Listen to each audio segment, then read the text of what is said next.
Senhoras e senhores, irmãos espíritas, muita paz, que Jesus nos abençoe e que os bons espíritos possam nos auxiliar nas reflexões que abordaremos sobre esse tema que não é nada fácil e é muito científico, a reencarnação na Bíblia. Deixa eu pegar aqui.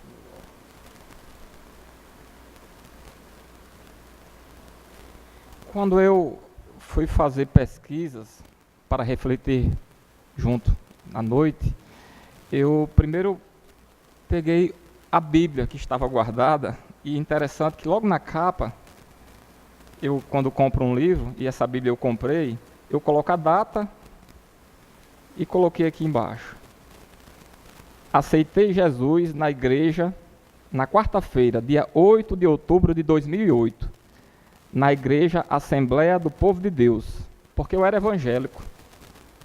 E uma das maiores dificuldades que eu tive era entender a reencarnação. Pelas questões de mediunidade, né, eu fui trazido ao Espiritismo. Não vim por muita vontade, até porque minha mãe é evangélica, minhas tias são evangélicas. Minha tia me pegou já no começo do ano e disse: meu filho, vem aqui. Antes de eu morrer, não fique no Espiritismo, não, volte para a igreja, que Deus tem um propósito na sua vida. Mamãe quer saber hoje, e sempre pergunta, quem foi que inventou de eu trocar Jesus por Kardec. Então eu fui criado nessa doutrina que muitos de nós somos, né? As reencarnações vai ocorrendo e a gente vai trazendo as nossas raízes religiosas. A cultura, é muito raro você encontrar um espírita. Você falar de reencarnação, se eu chegar para falar em reencarnação numa igreja evangélica, vão jogar pé de mim. Na católica, por quê? Porque não é da doutrina deles. Então, eu vou falar hoje, a base é sob a ótica da doutrina espírita, tá certo? Com todo o respeito que eu tenho aos meus amigos, aos meus familiares, a quem entende diferente, porque a Bíblia, ele não é um livro comum. A gente lê a Bíblia hoje não é como lia há 1000 anos atrás, e não vai ser como a gente vai ler daqui a 2000 anos, porque a gente progride, porque a ciência vai nos ensinando algumas coisas que vai nos renovando. Então, você pode entregar o livro, a Bíblia, para mim e para mais 4 pessoas, cada um vai interpretar, ou pelo menos entender de uma forma diferente. É como um vidro de perfume. Você pega 4 vidros de perfume aqui, francês, dá para todo mundo. Um vai pegar, vai olhar, vai devolver, não vai sentir nada. E o outro vai abrir a tampinha e vai sentir a fragrância, a essência. Então a Bíblia tem esse negócio. A gente tem que fazer uma viagem para entender a mensagem. Não é fácil.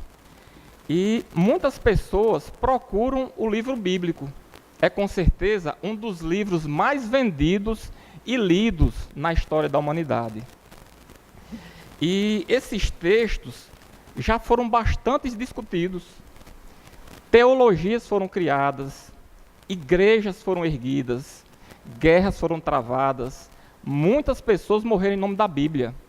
E em nome da Bíblia, muitas pessoas se perderam no fundamentalismo, no fanatismo, na agressividade, na violência, na brutalidade.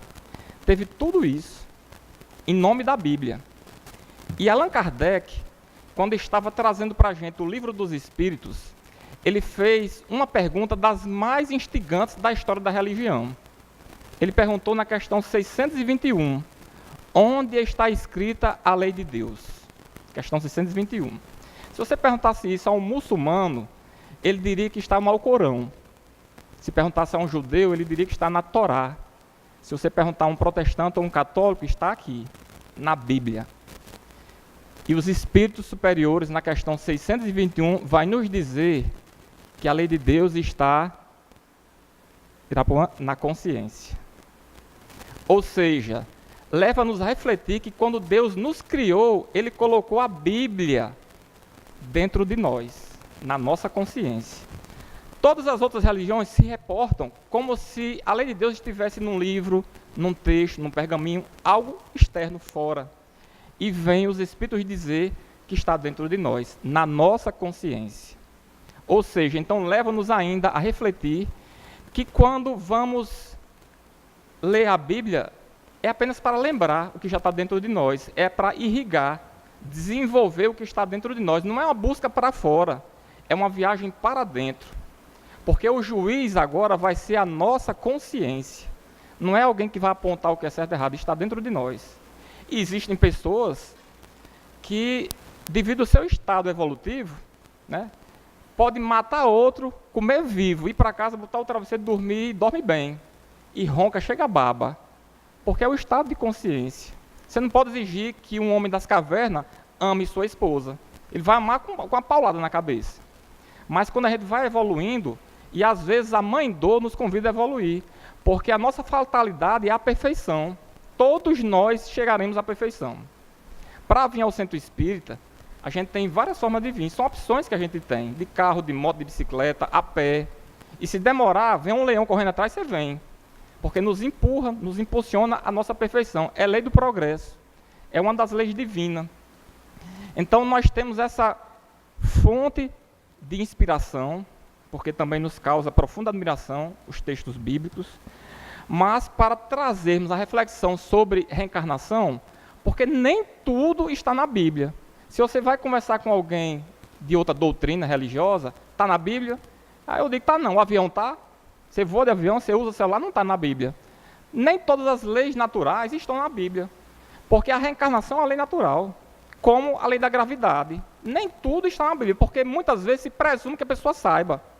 Porque se eu disser a você, Maria é a mãe de João, subtende-se que você sabe que Maria é mulher. Precisa eu dizer, ela é mulher? Não. Se eu estou dizendo que ele é pai, subtende-se que é um homem. Então, são questões que não foram colocadas, porque subtendia-se que a pessoa já tinha, porque era do senso comum. A reencarnação não foi invenção do espiritismo. Já tinha culturas que entendiam, e a gente vai extrair aqui. Por quê? Porque esse termo reencarnação, de fato, não vamos encontrar na Bíblia, simplesmente porque foi criada por Kardec, para palavras novas, né, para usar em termos novos, coisas novas, palavras novas. Então, espiritismo, espiritista, reencarnação foram criações de Kardec para dar nomenclatura a certos fatos que estavam surgindo. Mas nós vamos encontrar na Bíblia o termo reviver, renascer e evidências profundas da reencarnação. Está aqui a fonte que vai nos auxiliar, tá bom? Primeiro texto que eu destaquei está no Evangelho de João, capítulo 9, versículo 1 ao 3. Caminhando Jesus, viu um homem cego de nascença, e seus discípulos perguntaram, Mestre, quem pecou, este ou seus pais, para que nascesse cego? Não dá para entender? Porque se você pergunta que o rapaz nasceu cego, de nascença, e ele pergunta, quem pecou, foi ele ou foi seu pai, ou seus pais? Evidentemente que se foi ele, foi numa vida passada. Então aqui é uma das demonstrações que existe a reencarnação. Quem foi que pecou, ele ou seus pais? É de uma existência passada, tá certo? Outro ponto, e outra coisa que eu queria dizer a todos nós, é que, na verdade, esse tema ele é muito científico, tá certo? É fonte de estudo, até que eu trouxe aqui várias coisas para indicar, porque, como eu disse que eu tive muita dificuldade em entender a reencarnação, foi onde eu mais fui estudar. E alguns livros, esse aqui que não é espírita, de Ian Stevenson, Casos Europeus de Reencarnação, aqui são fatos estudados cientificamente, porque ele não era espírita, ele foi patrocinado pelo Nachex, viajou o mundo todo, do Oriente e Ocidente, em busca dessas explicações de pessoas que tinham noções, conhecimento de uma vida passada. E aqui está relatos inúmeros, se der tempo eu conto um, que eu destaquei. Aqui é do mesmo autor, Ian Stevenson, 20 casos de reencarnação, tá certo? Que é outro também fonte de pesquisa, ele era cientista. E são vários aqui que a gente vai conversando aos poucos. Então, o outro ponto que eu destaco é em Mateus capítulo 16, versículo 13 a 16. Jesus, pouco antes de ser crucificado, ele diz aqui, versículo 13, 16, Mateus. Indo Jesus para o lado de Cesareia, de Filipe, perguntou aos seus discípulos, quem dizem o povo ser o Filho do Homem? E eles, os discípulos, responderam, uns dizem que tu és João Batista, outros Elias, outros Jeremias e outros algum dos profetas. Mas vós, continuou ele, quem dizes que eu sou? Respondeu Pedro, que tu és o Cristo, o Filho de Deus vivo. Ora, se eles vão dizer que Jesus seria João, que estava vivo há pouco tempo, não poderia ser então a reencarnação de João Batista, mas que seria Elias, Jeremias, outros profetas, é porque eles acreditavam na reencarnação. Para dizer que ele era Elias. Quem sou eu? Elias, que voltou, Jeremias. Então aqui há evidência da reencarnação. É outro ponto que a gente destaca na Bíblia. Um pouco mais adiante, no capítulo 17, versículo 10 a 13, fala o seguinte: mas os discípulos o interrogaram: por que dizem, pois, os escribas ser necessário que Elias venha primeiro? Então Jesus respondeu: de fato, Elias virá e restaurará todas as coisas. Eu, porém, vos declaro que Elias já veio e não o reconheceram. Antes fizeram com ele tudo quanto quiseram. Assim também o Filho do Homem há de padecer nas mãos deles. Então os discípulos entenderam que lhes falara a respeito de João Batista. Ora, se Elias via, como é que seria Elias se Elias já tinha morrido há uns 800 anos? Então ali João Batista era Elias reencarnado, o mesmo espírito em um corpo novo, né? Então aqui é outro ponto que eu destaquei de evidência da reencarnação. Lá no Velho Testamento, nós encontramos em Deuteronômio e Êxodo, quando se mencionam os 10 mandamentos, que diz o seguinte: não adorarás, nem lhes dará culto, porque eu sou o Senhor, teu Deus, Deus zeloso, que visito a iniquidade dos pais nos filhos, até a 3ª e 4ª geração, daqueles que me aborrecem. É interessante, porque é uma lógica ilógica. O pai comete um equívoco e nos netos, nos bisnetos, 3ª e 4ª geração, Deus vir castigar. Ou seja, você passaria os seus equívocos para os filhos. Então, quando a gente vai pegar a ótica espírita, nos dando essa compreensão, a gente vai entender que quem seria essa 3ª e 4ª geração? Será que não seriam nós mesmos reencarnados? Né? A gente é pai, cometeu um equívoco, vai resgatar futuramente, aí tem filho, tem neto, você reencarna numa 3ª ou 4ª geração. Porque seria mais lógico para a justiça de Deus. Porque não tem lógica, é uma lógica ilógica, como eu disse. O pai comete o equívoco, você vai descontar no filho, no neto, no bisneto. Não tem lógica. Então seria que os netos e os bisnetos seriam já a 1ª geração reencarnada para, então, resgatar esses equívocos, né, cometidos. Então tem mais coisas na Bíblia. Êxodo e Deuteronômio é a mesma coisa, quando se reporta dos mandamentos. Tem um que é bastante conhecido e está lá no Evangelho de João, que é a conversa com Nicodemos. Todo mundo acha bom essa passagem, que é nascer de novo.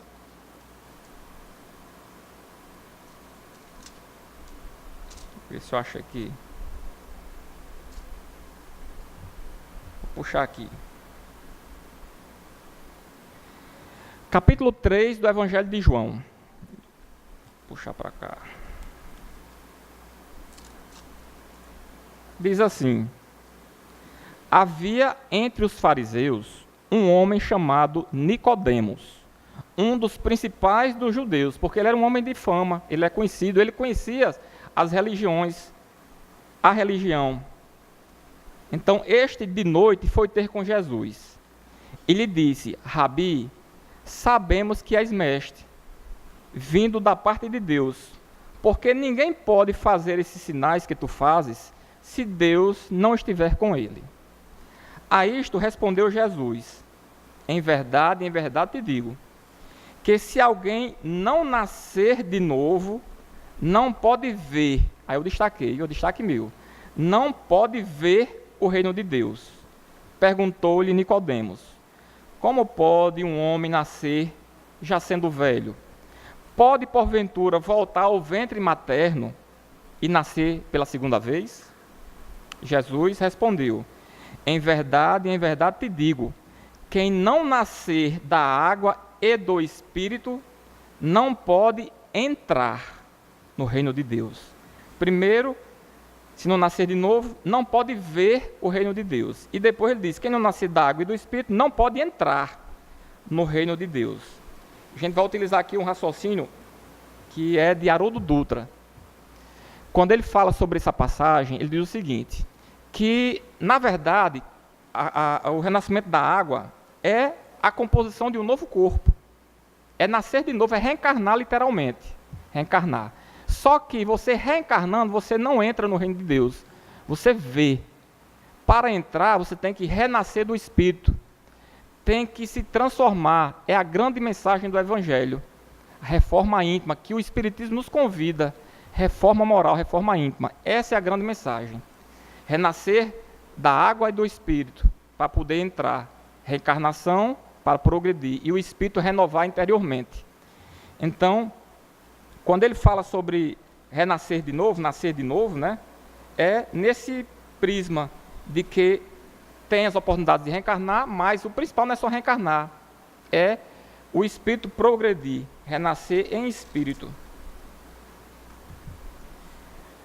Muitas outras doutrinas, muitas não, algumas doutrinas, quando vai falar do espiritismo, diz, olha, o apóstolo Paulo dizia que a vida é única, e que quando morre, aí vai haver o julgamento. Aí vira para você, para a gente, né? Diz, e você, espírita, com essa história de reencarnação? E eu só penso, não digo. Mas a gente nunca disse que a vida é múltipla. A vida é única. As existências no corpo é que são múltiplas. Você entra e sai do corpo, é a mesma vida. É como uma criança que passa pelas etapas da escola, ela entra no jardim, aprende, vai para a alfabetização, primeiro grau, segundo grau, terceiro grau, faculdade. É o mesmo espírito em jornada diferente. Porque, na verdade, eu não sou Fábio Michel, eu estou Fábio Michel. Como eu estive Maria, João, Pedro, estarei outra personalidade. O contrário de nascer é morrer, de viver não tem. Nós estamos vivos no corpo, o corpo pereceu, estamos vivos fora do corpo. Voltaremos, o mesmo espírito, com a nova personalidade. Maria, João, Pedro, não importa. Mas o espírito é o mesmo. As existências corporais é que a gente vai ter oportunidades, né? Ter outros corpos para progredir. E o julgamento é a nossa própria consciência. A consciência é o nosso julgamento.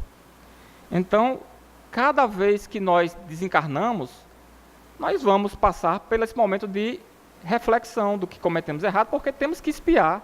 Nós vamos progredir.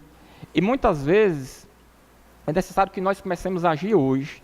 Porque também tem espírita que diz, não, meu irmão, mas a gente tem muitas oportunidades, tenha calma, a gente não pode mudar de vez, vamos com calma.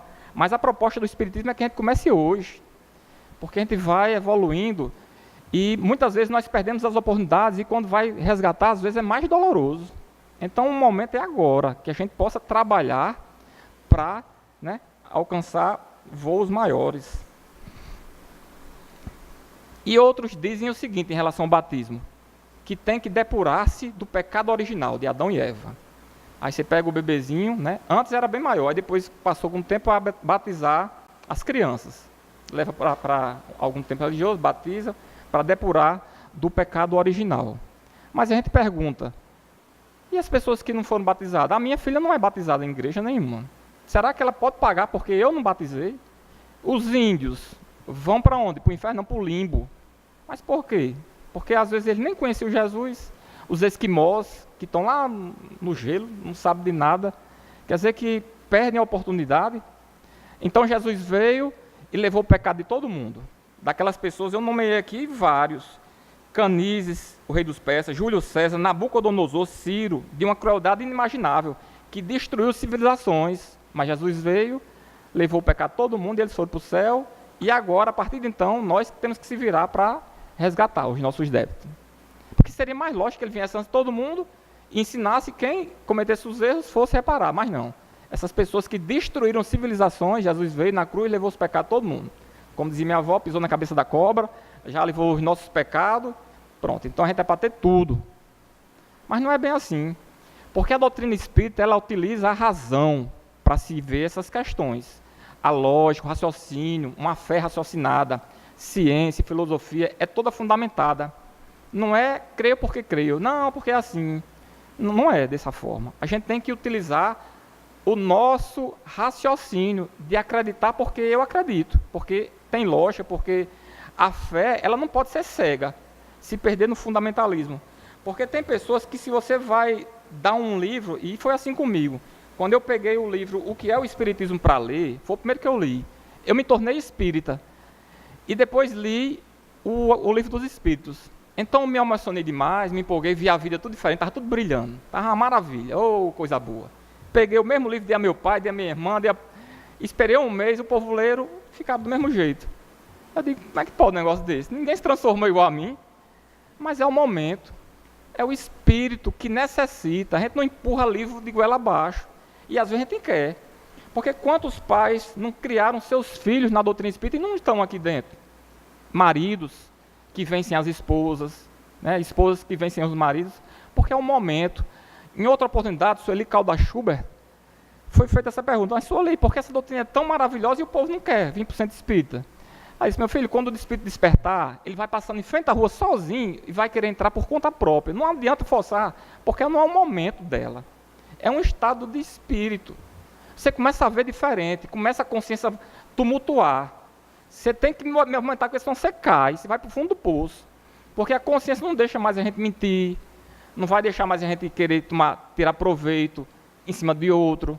A gente vai começar a querer abdicar de valores materiais para manter a paz. Bateu no meu carro, acabou com o meu carro, eu não vou fazer confusão, eu quero a minha paz. A gente procura paz interior. Então a gente começa a ver diferente. Ah, o doido só quer saber de espiritismo, não bebe mais não sai para ali. A gente passa por isso. E às vezes dói, porque se ouve disso, essas palavras de pessoas próximas, que você gosta, e às vezes dos próprios familiares. Só vai para lá, só vai para ali, é desse jeito. E às vezes a gente não tem preparação nem para ser bom, porque as pessoas também não estão preparadas para ser bom, para receber valores de Jesus. Não estão. Às vezes você é generoso com a pessoa quer montar em cima de você.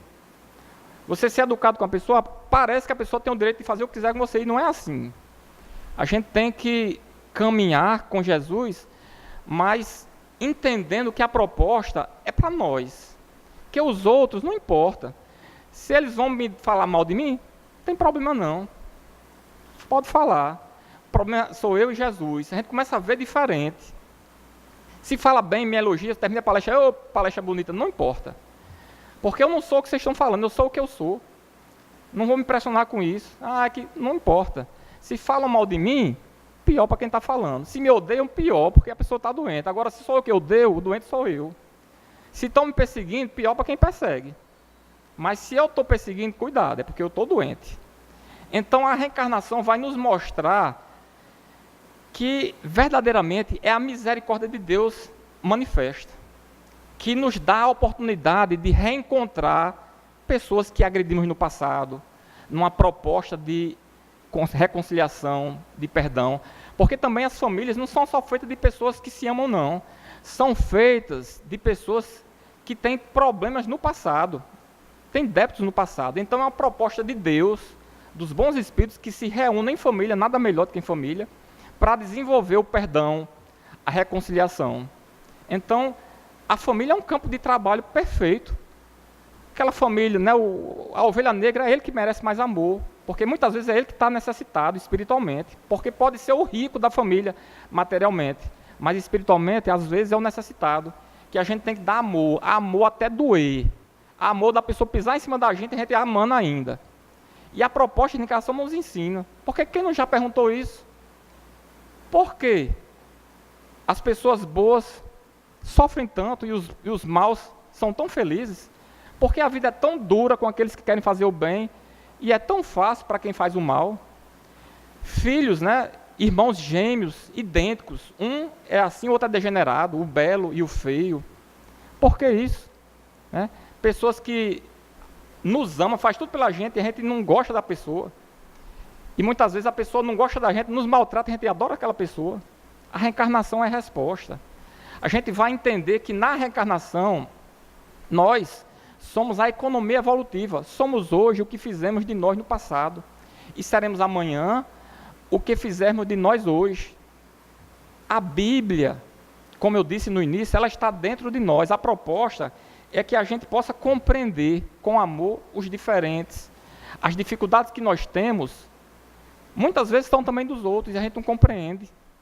Porque quando a gente vai no carro, a gente, necessitado, a gente corta sinal, para num estacionamento onde tem vaga de idoso, mas no outro dia está reclamando do outro. E a gente não entende que às vezes está ali um esquizofrênico, alguém que está correndo para o hospital, e a gente só pensa que cortou sinal irresponsável. A gente só faz criticar e apontar. E a proposta da reencarnação nos dá essa oportunidade de melhorarmos. A reencarnação tem essa proposta. Ou melhor, é a finalidade da reencarnação. É o progresso espiritual. Não é para pagar nada. A reencarnação não é para pagar. Só que quando você comete um equívoco numa existência, na próxima você vai ser responsabilizado. Mas a reencarnação é para progredir. É para progredir o espírito, não é para progredir materialmente. Aqui fica, a gente volta. E nas nossas dificuldades, eu sempre digo, lembrar de Jesus. Porque Jesus não reencarnou na Terra, ele encarnou com a missão. Mas foi para uma cruz, por amor. Então todos nós teremos essas nossas dificuldades. É difícil? É. Falar é bem mais fácil. Porque o exercício é diário, é igual a musculação. Você quer ver o bíceps desenvolver, você tem que fazer todo dia. E um dia não desenvolve. Então, trabalhar com Jesus, você tem que sair daqui e lembrar dos ensinamentos. Voltar apenas para reabastecer as energias. Porque o trabalho é lá fora. Aqui é muito bom falar de Jesus. A gente se emociona, às vezes chora, sai emocionado, mas passa. Amanhã de manhã a gente já não está mais nem lembrando. Então, o esforço é que a mensagem do Cristo permaneça conosco. As pessoas que já desencarnaram, que nós amamos tanto, filhos, irmãs, pais, esposas, não morreram não. Desencarnaram, estão vivos, às vezes próximo da gente. O reencontro é temporário. Nós vamos nos reencontrar, porque o laço que fica é o amor. O amor é Deus, na proposta mais nobre do evangelista. Deus é amor. Então, eu não queria ficar apenas nesses casos da Bíblia, porque foram registros que estão catalogados e outras pessoas, amigos também, que entendem totalmente diferente, como eu disse, né, que eu fui evangélico, e se eu for conversar isso com outra pessoa, eles não vão entender, é diferente do que eu entendo, mas a ciência, porque acreditar ou não acreditar, isso pouco importa. Eu acredito na reencarnação porque eu acredito, eu não acredito porque eu não acredito, e pouco importa, mas quando você leva para o lado da ciência, aí sim, tem importância. E outra coisa também que eu queria frisar, eu destaquei aqui, mas o tempo é curto. Alguns irmãos católicos, e isso aqui eu vou dar a fonte, não sou eu que estou inventando. Raul Teixeira, numa palestra chamada Analisando a Sexualidade, Prostituição e Homossexualismo, ele vai nos dizer que a Igreja Católica era reencarnacionista. Até o século VI, de Santo Ambrósio a Santo Agostinho, era reencarnacionista. Só que o fundador do Império Romano no Oriente, chamado Justiniano, se apaixonou por uma meretriz chamada Teodora. Casou-se com Teodora. E Teodora não queria saber dessa história de prostituição, porque ela foi prostituta. E as prostitutas, as amigas dela, disseram, agora sim, nós temos uma amiga no poder que vai olhar por nós. Mas ela, com tanto remorso de ter sido prostituta, ela pediu para que seu marido, numa primeira oportunidade, tornasse herege essa doutrina reencarnacionista. E ela mandou matar mais de 500 prostitutas, amigas dela. Então, no segundo concílio de Constantinopla, Justiniano, que era muito democrático, pegou a espada e disse, olha, vai votar a reencarnação e eu quero que tire, senão vai passar no fio da espada. Foi votação, ganhou por 3-2. A partir daí ele perseguiu muitos reencarnacionistas, que conta que ele mandou matar mais de 1 milhão de pessoas que entendiam, que pregavam a reencarnação. E a partir dali a Igreja Católica aboliu a reencarnação de sua doutrina. Eu tenho aqui algumas histórias bem recentes, que talvez nem dê tempo de falar todas, mas eu vou narrar uma história que foi de Valdo Franco, que conta em uma de suas palestras, que é Reencarnação na Bíblia, e eu trouxe. No dia 22 de maio de 1962, nasceu na cidade de Seul, capital da Coreia do Sul, um menino chamado Kim Yong Yank. Kim vivia normalmente até os 2 meses de idade. Quando ele se encontrava no regaço materno, ele olhou para a mãe e disse: mamãe, eu agora me lembro que sei falar. E a mãe disse: meu Deus, eu tive a impressão que esse menino falou. E ele olhou: não, mamãe, não é impressão não, falei mesmo. E a mãe desmaiou. Pegou o menino, meu Deus, aí chegou o pai, já no final da tarde. Ele disse: meu bem, você não vai acreditar, o nosso filho falou. E ele disse: meu amor, você está me dizendo que meu filho de 2 meses, nosso filho falou? Foi. Então vou ter que procurar um psiquiatra para fazer exames mentais. Saiu todo exuberante, porque era o filho o único, né, o menino. Foi até o quarto, entrou no berço, dobrou-se e disse: meu filho, a mamãe não está nada bem. Você acredita que ela me disse que você falou? E isso impassível, não é, Kim? Ele disse: não, papai, falei mesmo. Aí foi a vez do pai de desmaiar. E então a família se acostumou com isso. O menino 2 meses falando, né, e começou a passar para a vizinhança. Quando ele completou 4 meses, ele disse: mamãe, eu agora lembro que sei escrever. Mas é impossível, meu filho, me dê caneta e papel. E ele escreveu uma poesia, que diz assim: quando cai a... traduzir português, quando cai a tarde e o céu de Seul se doura, eu vejo passarem nuvens brancas e tenho a impressão de que elas são remendos de panos novos que Papai do Céu coloca nas calças rasgadas dos anjos. Quando ele completou 6 meses, ele disse: mamãe, eu agora lembro que sei andar. Eu disse: mas não pode, meu filho, porque falar eu até entendo. Escrever tudo bem, mas andar você precisa de osso forte, de músculo, de tendões. Me coloque no chão, mamãe. Botou o menino com 6 meses, saiu andando. Com 9 meses, a família publicou seu livro de poesias. Foi um best-seller. Quando ele completou 1 ano de idade, ele foi apresentado aos repórteres em Seul, na capital, aos repórteres do mundo todo credenciados. Chegou lá, 1 hora já de entrevista, a mãe dele disse: senhores, damas, cavalheiros, por favor, meu filho tem só 1 ano. Ele está cansado, não está, meu filho? Tô não, mamãe. Eu estou achando tão bom essas perguntas bobas que eles estão me fazendo de criança. Quando ele completou 6 anos, ele ingressou na faculdade de Seul, na Universidade de Seul, cujo ingresso necessitou de uma lei especial. E quando ele completou 9 anos, ele recebeu o título de doutor honoris causa em matemática espacial e cálculo diferencial. E isso está catalogado, está lá registrado no Guinness Book, né? Quando Divaldo fez a palestra, esse rapaz tinha 46 anos de idade. E perguntaram: mas Kim, como é que você sabia disso? Ele disse: eu não sabia que sabia, até que me perguntando eu já sabia. Outro caso bem interessante é de Janelle Di Marco, uma menina italiana com 9 anos de idade, veio ao Brasil, ao Rio de Janeiro, e ela regeu uma filarmônica, orquestra filarmônica, com 120 professores de música. E um dos professores que ela estava regendo, né, ela estava com a batuta na mão, errou de propósito para testá-la. Ela levantou e disse: se não sabe acompanhar, saia. Porque ela conhecia mais de 200 obras do repertório internacional. Qual a explicação? É reencarnação. E outros que se recordam também. Barnegi, que é um pesquisador que Divaldo narra também nessa palestra, a reencarnação na Bíblia, ele, indiano, morava em Nova Delhi. E na cidade de Chandagali, em dezembro de 1950, ele nasceu em 1950, estava em Chandagali. Quando ele completou 4 anos de idade, fez uma travessura e a mãe lhe deu uma palmada. Ele parou e disse: mamãe, não bata mais em mim, porque senão eu vou embora para a casa da minha mulher. A mãe dele achou muito interessante, engraçado, começou a sorrir. Era muita precocidade. E disse: mas meu filho, você tem mulher? Tenho, sim, senhora. E começou a chorar. E a mãe dele disse: meu filho, por que você está chorando? Saudade da minha mulher. E ficou triste e se fez depressão. No outro dia, ele disse: mamãe, eu me chamo Bajan Singh. E eu me lembro que eu morei na cidade de Itani. Se eu só me prometer segredo, eu vou lhe contar o nome da minha esposa. Aí a mãe, achando muito interessante aquela história, um menino de 4 anos contando isso. Como é, meu filho, o nome dela? Alódia Dev. Ela morava em Visara. Aí disse: tudo bem. Ficou aquele negócio preocupado, porque a reencarnação lá não era muito tranquilo. E ela foi pedir segredo da sua amiga, uma vizinha, melhor amiga. E contou: meu filho está contando isso, tal, e pediu o segredo. Só que a amiga tinha uma melhor amiga, e contou a melhor amiga.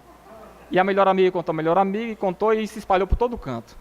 Essa conversa se espalhou por 2.000 quilômetros, até que o pesquisador Banerjee foi bater em Chandagali. Chegou lá, conversou com o menino, conheceu, entrevistou, catalogou, bateu foto e voltou para Nova Delhi. Então a história continuou, né, viajando no espaço, a mais de 2.000 quilômetros, quando de repente, numa tarde, chegou 2 senhoras veladas, só os olhinhos lá de fora. E encontrou um senhor na porta, disse: é aqui que mora um menino que diz ser a reencarnação de Bajan Singh? Ele disse: sim, senhora. Eu sou a mãe de Bajan Singh, eu quero conhecê-lo. Vem cá, menino, vem cá, sua mãe da outra vez está lhe chamando. O menino veio, ela estendeu a mão, ele pegou a mão dela e disse: mas isso não é a mão da minha mãe. Olhou para ela: é minha esposa. Não, eu sou sua mãe. Não minta para mim, porque os seus olhos tentadores eu reconheceria em qualquer lugar. E ela disse: você pode me provar que é a alma do meu marido? Ele disse: você quer uma prova pública ou particular? Ela disse: pública. Quando eu viajei para a cidade de Accra, porque eu fui fazer meus exames complementares, e quando eu voltei, você estava brigada com minha mãe. E minha mãe fez queixa de você, e eu lhe dei uma surra de pau de bater manteiga, que fez uma ferida no ombro e ficou a cicatriz. Mostre. Ela baixou, estava a cicatriz. Mas pode ser qualquer coisa, então pode ser acontecido com qualquer pessoa. Eu quero uma prova particular. Pegou o menino, carregou para o quarto com o pai, a mãe e a outra senhora, entraram. Passado mais de 2 horas, a rua já estava infestada de gente. Não cabia mais ninguém, os vizinhos estavam tudo lá no pé da porta. Quando saiu, perguntaram: e aí, é ou não é?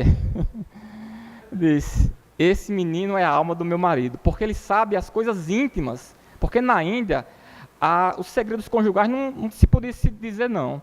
Era punido com pecado como fosse pena capital. Nem no processo de divórcio você poderia contar coisas íntimas do marido com a mulher. E então estava comprovada a reencarnação. Aquele menino sabia coisas, detalhes, era como se fosse muito recente. Então o cientista soube disso, Banerjee, viajou novamente de Nova Delhi até Chandagali e disse: não, vamos até a cidade de Tani. Pegou o menino com os pais, viajou até lá, disse: pronto, agora está me mostrando aqui as coisas. Aqui é aquela rua tal, ali é aquela rua de tal, ali morava fulano, ali morava ciclano, ali é minha casa, aqui eu botei o cavalo aqui debaixo. Entraram na porta da casa, o homem saiu dizendo: que invasão é essa? Isso aqui é a experiência de vida passada. E ele disse: a cor não era assim, cadê a estátua da deusa Shiva que estava aqui? O homem disse: então está explicado, porque eu comprei essa casa da viúva, né? Como é o nome dela? Alódia Dev.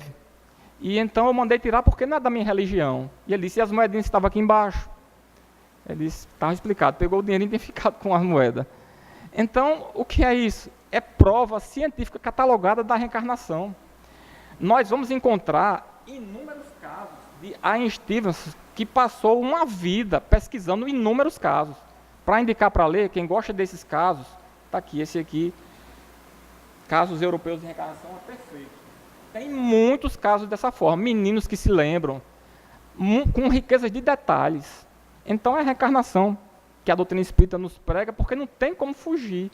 Está provada, porque não tinha como a pessoa saber. Divaldo Franco, se der tempo vou contar rapidinho, Divaldo Franco, quando começou a participar de reunião mediúnica, em 1948, na primeira sessão mediúnica que ele estava, o dirigente era o irmão dele, primo, Nilson, e um espírito, através de Divaldo, disse a Nilson, que era o doutrinador ou dialogador, disse: Nilson, diga a Divaldo que eu vou ser filho dele. Quando terminou a mensagem, a reunião, Nilson disse: Divaldo, um espírito através de sua boca, de você, disse que ia ser seu filho. E Divaldo disse: uma coisa engraçada do espiritismo, porque eu não tenho nem namorado e já estão programando os filhos. Passou o tempo, 3 anos depois, numa nova reunião, o espírito disse, através de Divaldo: Nilson, diga a Divaldo que eu já estou chegando. Passou mais um ano, construíram a mansão do caminho. Divaldo tinha saído e quando estava retornando para a mansão do caminho, tinha um movimento de pessoas e a diretora da mansão do caminho estava junto com essas pessoas e ele foi até lá. Quando viu, ela estava limpando uma criancinha negra, porque tinha sido jogada no lixo. Ela estava tirando, limpando a menina, um menino que chorava muito. Divaldo, quando chegou, disse que se emocionou muito ao ver aquela criança negra naquela situação. O menino também parou de chorar. Ele se emocionou tanto que correu direto para o cartório. Vou registrar esse menino. Quando chegou lá no cartório, o tabelião, perguntando: como é o nome? Você vai registrar? Vou registrar meu filho. Como é o nome do menino? Deixa eu olhar aqui para não dizer diferente.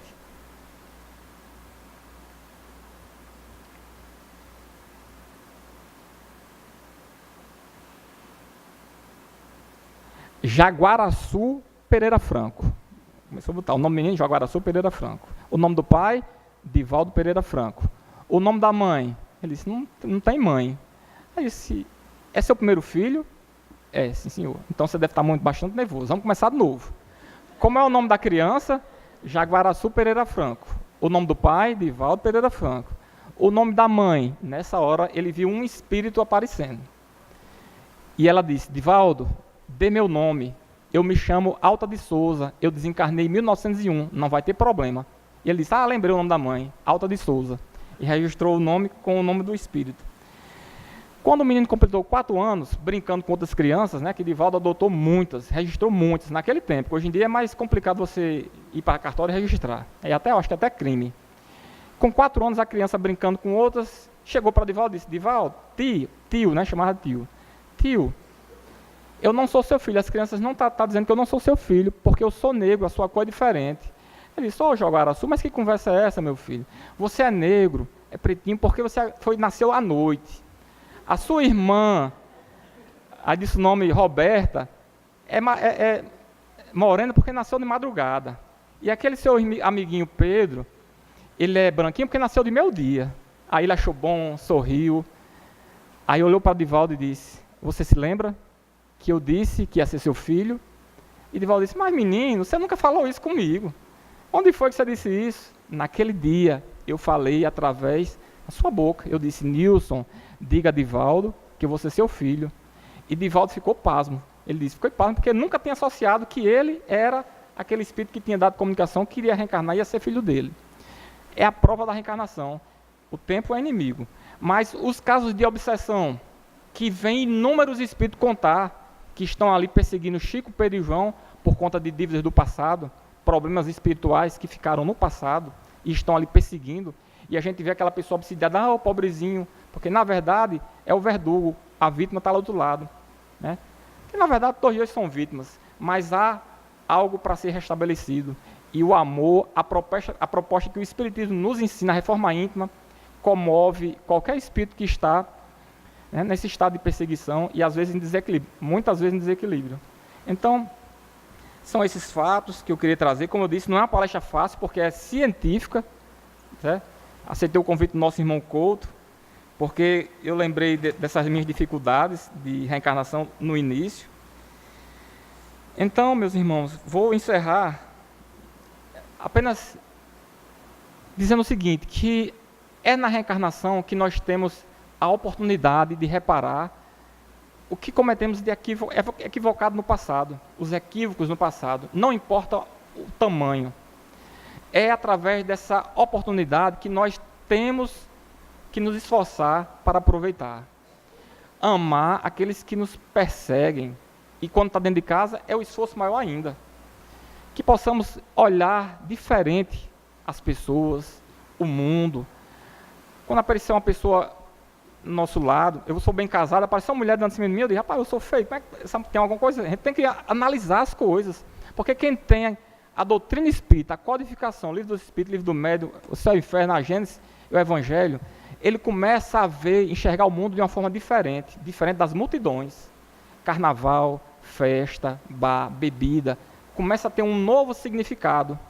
E aproveitar a oportunidade da reencarnação é observar as belezas divinas que estão ao nosso lado, que muita gente não percebe.